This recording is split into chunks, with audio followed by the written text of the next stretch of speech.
Eto tingnan natin, alam niyo po napakalaki sobra nung binitawang balita nitong si Tambaluslos, etong pinsan ni Bongbong Marcos. Sa madaling salita, itinuturo niya na, maybe not directly, pero itinuturo na niya etong kanyang pinsan na si Bongbong Marcos ang talagang mastermind. Hindi daw si Tambaluslos ang mastermind, magnanakaw lang siya. Ang mastermind daw talaga ay yung kanyang pinsan na si Bongbong Marcos. Kaya ano po 'yan, asupalpal diyan yung mga trolls ni Bongbong Marcos, ha. Wala silang magawa diyan kasi tinakot sila. Tinakot sila ni Tambaluslos at alam natin may karapatang manakot si Tambaluslos. Bakit? Maraming hawak na ebidensya. At yan po ang napakainit na balita ngayon sa Pilipinas. Ngayon, gumawa sila ng paraan para hindi naman yan ang pag-usapan. Tatandaan po natin, 'pag marami masyadong balita, lalo na yung bumabakat, lalo na yung tumatagos, tagos na tagos kay Bongbong Marcos, bakat na bakat kay Bongbong Marcos, gagawa sila ng issue. Manghaharas sila para hindi mapag-usapan yung topic na yon. Isa po ito sa pinaiingay nila.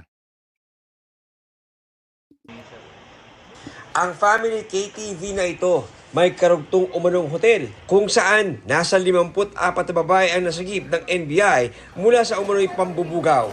Merong secret na passage papunta ron sa hotel. Pag naayos yung transaksyon, aakyat na doon sa hagdanan sa likod, paakyat diretso ron sa mga kwarto na pinapalabas nila ng hotel. Naku, patay. Ikaw ba matibag, matanong kita, hindi ka ba pupunta ng mga KTV? Ako sisiguraduhin ko, hindi. Oh. Hindi ako mahilig sa ganyan. Pero ikaw, ay nako. Di tayo sa nagbibintang, pero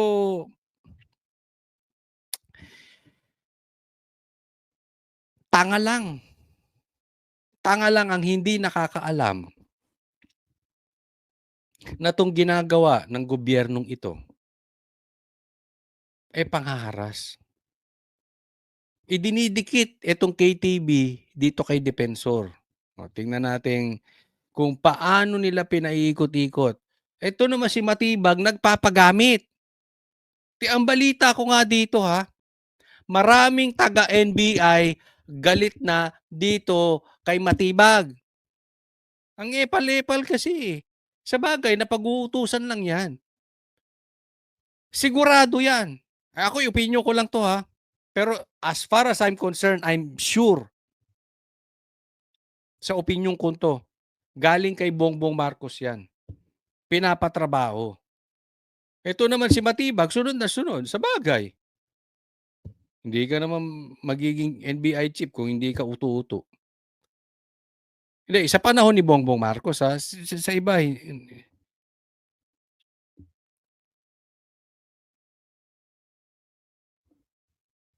kung hindi 'to susunod kay Bongbong Marcos, tanggal na 'yan, 'di ba? Na hotel. At may natuklasan pa ang NBI sa may-ari ng hotel batay sa mga nakuha nilang dokumento. Ito pala, ang mga may-ari, yung asawa nga ni Mike Defensor at anak niya. So yung mga documents revealed na sila yung may mga kinalaman dito, no? Ito pala, ayun siya, ito pala. So lumalabas, nung ni-raid daw nila ito, hindi nila alam na ito ay kay Defensor, sa asawa ni Defensor at sa anak. Wow! Baka kaya nyo ni-raid yan kasi ididikit nyo kay Defensor yaan. Kasi ang daming KTV sa Maynila, sa Mabini. Sinakwento nga ni Bay. Ang daming KTV sa Mabini. 'Di ba? Ang dami sa Manila. Ang natsambahan nyo pa, yung pwede nyong idikit kahit hindi naman. Mamaya explain natin bakit hindi naman dapat idikit kay Defensor. Ginagawa nyo naman tanga. Ano ba kayo, tanga o ginagawa nyo kaming tanga? Dalawa lang yan Tanga kayo, ginagawa niyo kaming tanga. Pero sa tingin ko hindi kayo tanga, ginagawa niyo kaming tanga. Hindi naman kami tanga, sir. Pambihira naman, oh. Chicago Blue Hotel shares the same address. Then there are interlocking officers and also directors na nandiyan. Chairman daw ng kumpanyang may-ari ng hotel ang asawa ni dating Congressman Mike Defensor. Treasurer naman ang kanilang anak. Kahapon, inireklamo ng NBI ang mag-ina ni Defensor ng paglabag sa Anti-Trafficking in Persons Act at Comprehensive Dangerous Drugs Act. Todo tanggi sa paratang ang may bahay ni Defensor na si Julie. Wala raw silang kaugnayan sa sinilakay na bar. Ito yan, ha. Halata naman Ang pinabantay nila dito sa mga anak sa anak at saka sa asawa ni Kong Mike ay human trafficking. Alam na natin yung style na yan. Wala kasing yan, walang bail. So, ipakukulong itong mag-ina ni Kong Defensor. Harassment, eh. Diba? Iyan, ganyan din ang ginawa kay Pastor Kibuloy. Ganyan ang gusto nilang gawin. Ipipilit nila yung human trafficking. Nakakatakot na po yan kasi inaabuso na yung batas. Ang batas ay dapat pinoprotektahan ng mga mamamayan. Ang batas po ay hindi inaabuso. Kasi baka mamaya, Ito lang sa akin. Baka mamaya may mga katulong itong mga politikong kalaban ni Bongbong Marcos. Kakausapin yung katulong, tapos sasabihin, hindi sila pinaalis nung amo. Human trafficking na. Kidnapping na. So, ang gagawin, babayaran na lang. Mahirap po yung ganyan. Pero kaya mo namang patunayang hindi. Gaya nito. Kayang patunayan ni Kong Mike na hindi sila guilty. Ang problema, sa tagal ng batas natin, habang pinapatunayan mo, nakakulong. Naiintindihan nyo?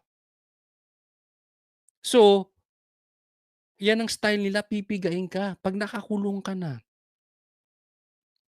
Para tumahimik si Defensor. Alam naman natin si Defensor ang nagpoprotekta ngayon doon sa mga Marines. Kasama po na siya dyan. Di po ba?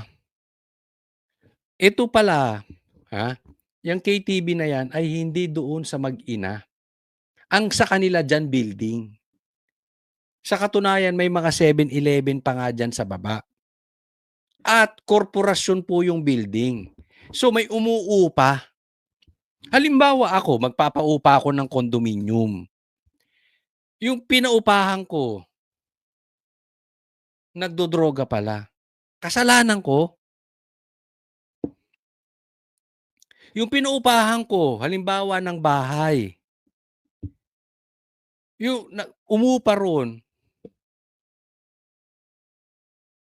ayaw pa anisin yung syota niya. Kakasuhan niyo akong human trafficking. Mapapatunayan ko yun kasi pinaupahan ko naman yun. Pero for the meantime, nakakulong ako. Ganun ang laro nitong mga animal na to. Di ba nakakabwisit? Bakit ididikit nyo kila Kong Mike na hindi naman kanila yung KTV, hindi naman kanila yung hotel, kanila lang yung building? At hindi lang po sila may-ari, korporasyon po yan. Sir, mali po kayo dyan. That's below the belt. daw na smear campaign ito na layong mag-imbento ng kaso laban sa kanila ng anak. Hamon niya kay NBI Director Melvin Matibag, harapin si Defensor kung may problema ito sa kanya at huwag idamay silang mag-ina, pati mga empleyado nila. Sinusubukan ng GMA News. Alam mo, tama ito si Tama yung mag-ina ni Defensor. Harapin mo. Harapin nyo si Kong Mike. Huwag kayong parang bakla. Alam ko hindi kayo bakla. Pero indirectly ganyan, parang ganyan ang pantig sa tenga ko nung sinasabi nitong mag-ina ni Kong Mike. And can we blame them? Of course not. Yan din ang sasabihin ko. Alam niyo po sa mga politiko, and sana sundin din 'to ng mga vloggers. Sundin sana 'to ng mga vloggers. Pagdating sa politika, tayo-tayo lang. Meron daw silang usaping ganyan. Magkalaban tayo sa politika, diyan ka, dito ako. Sige, maglaban tayo, walang problema. Sunugan tayo. Pero 'wag kang bakla. Tayo lang, walang damayan ng asawa. Kabaklaan po 'yan, eh. Walang damayan ng anak. Kayo lang, 'di ba? Unless yung asawa mo at yung anak mo politiko rin. That is a different story. Pero kung hindi naman sila magkakalaban sa politika, walang damayan. Ganyan din sa vloggers. Dapat ganyan din ang mga vloggers. Walang damayan ng asawa, walang damayan ng anak. Huwag kayong bakla. 'Pag may problema kayo doon sa ibang vloggers na kaiba ng inyong opinyon, pulitika lang tayo, walang personalan. Dalhin niyo po yung argumento ninyo ng may talino. Pero 'pag pumasok ka na sa personal, bobo ka. Bobo ka. Ganyan din naman sa politika. 'Pag pumasok ka na sa personal, bakla ka. Ba't dinadamay niyo yung asawa? Hindi. Ito naman, sa totoo lang, 'wag na tayong maglokohan. Hindi naman tanga mga Pilipino. Alam naman okey, kung ang argumento ninyo ay, yung mag-ina ni Depensor ang may-ari niyang club na 'yan at saka ng hotel na 'yan. Una, ang galing naman ng timing niyo. Ang tagal-tagal na niyan. Ngayon niyo lang ni-raid. Kung kailang may pasabog na maleta itong si Kong Depensor. 'Di. Pangalawa, sa dinami-dami ng KTV sa buong Pilipinas, mga animal kayo. Yung iba, pag-aari pa ng mga Chinese, ng mga Koreano. Ang na-target niyo pa yung building ng mag-ina ni Kong Mike. 'Di ba?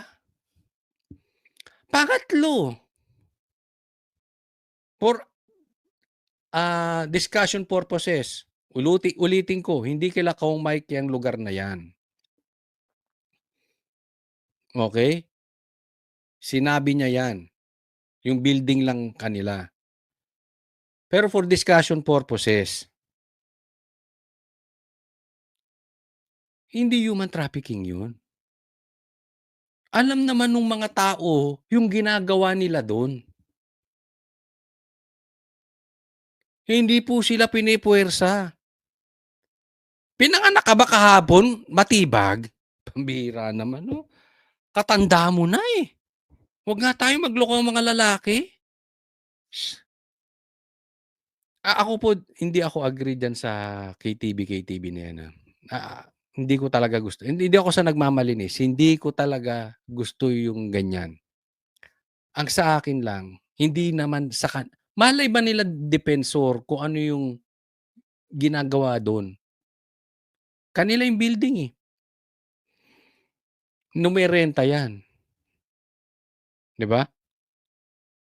And hindi naman papasok 'yan sa human trafficking. Hmm, pinipilit niyo kasi. Na makuna ng reaksyon si dating Congressman Defensor. Matatandaang iniugnay ang mag-asawang Defensor sa Hindi kasi talagang mainit sila dito. Alam niyo ba kami in-interview lang namin 'tong 18 Marines? Nakademanda kami dahil dito.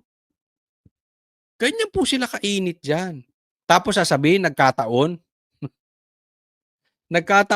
na ni-raid yung KTV na, na yung building ay pag-aari ng depensor at hindi nila alam? Ay, grabe ang pagkakataon. Ang daming pagkakataon sa administrasyon ni Bongbong Marcos.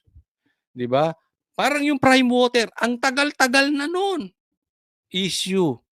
Nung kakampi nyo si Villar, hindi kayo umiimik. Nung pumasok na impeachment, binira nyo na yung prime water. Style nyo. Ang daming problema ng Pilipinas, mga animal kayo. Naghihikahos na ang mga kababayan natin sa taas ng presyo ng langis. Hindi nyo ginagawa ng paraan. Ang inaatupag ng NBI KTV. Grabe ang krimen. Ang inaatupag nila KTV. Grabe ang ghost projects. Ang inaatupag nila KTV. Gago, di ba? Para tayong tinatarantado pare-parehas. I mean, ginagago tayo nito mga to. Pagluto ng 18 mga dating sundalo noong Marso na nagsabing kasama raw sila sa mga inutusang maghatid ng mali-maletang pera kay Pangulong Bongbong Marcos at ilang opisyal. Depensa ni NBI Director Matibag, galing sa SEC ang mga dokumentong naging basihan nila sa paghahabla. Maganda, sagutin lang nila dahil malinaw naman, the law is clear kung ano yung violation ng anti-human trafficking. It so happened that former Congressman Mike Defensor is so active in the political fronts. Tapos ngayon may nangyayaring illegal na involve yung pamilya mo, i-connect nyo doon sa politika. I don't think that is fair. John Ano, ikaw pa, ang kapal ng mukha mo. Ikaw pa magsasabi. I don't think that is, hindi ka kinakilabutan sa sinasabi mo. I don't think that it's fair. Ay, wow. Ay, wow. Hindi ko rin to masisi rin eh. Kailangan niya yung posisyon, so kailangan niyang sumunod kay Bongbong Marcos kasi hindi naman siya mauupo dyan kung hindi siya hihimod. Di ba? But, ang pinapalabas niya, sagutin na lang nila depensor. Oo, sasagutin yan. I'm sure marami silang ebidensya dyan. Ang problema nga, yung kinakaso nyo, ipakukulong tong mag-ina. Isipin mo. Ang mauuna pang makulong, yung mag-asawa ni depensor. Yung mga nagnanakaw. Anong pakialam ng taong bayan dyan sa KTV na yan? Yung mga nagnanakaw ng bilyong-bilyong pondo sa ghost projects, laya. Yung pinagbibintangan yung KTV, ikukulong. Anong pakinabang yan sa Pilipinas? Anong pakialam namin dyan sa KTV na yan?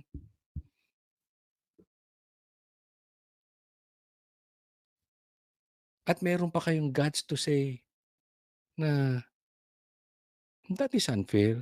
Wow, kayo pa. Of all people, manggagaling pa sa inyo. Pambira talaga nangyayari sa Pilipinas, no? Ay, nako. Kami ang boses ng masa, hindi natatakot. Katotohanan lang, di kami nalulunod. Walang bahid ng sismis, lahat ay totoo. Kahit sino ka pa, pag mali ka babanatan ka. Walang pinipili kulay, wala kaming kinikilingan. Basta para sa bayan, kami lalaban. Pagdama palakpakan, pag mali banatan, di matitinag, di matatakot. Para sa bayan, tuloy ang sigaw. Sa harap ng kamera, walang halong takot. Mga baluktot, lahat kayo'y tutumba. Ang hustisya at totoo, yun lang.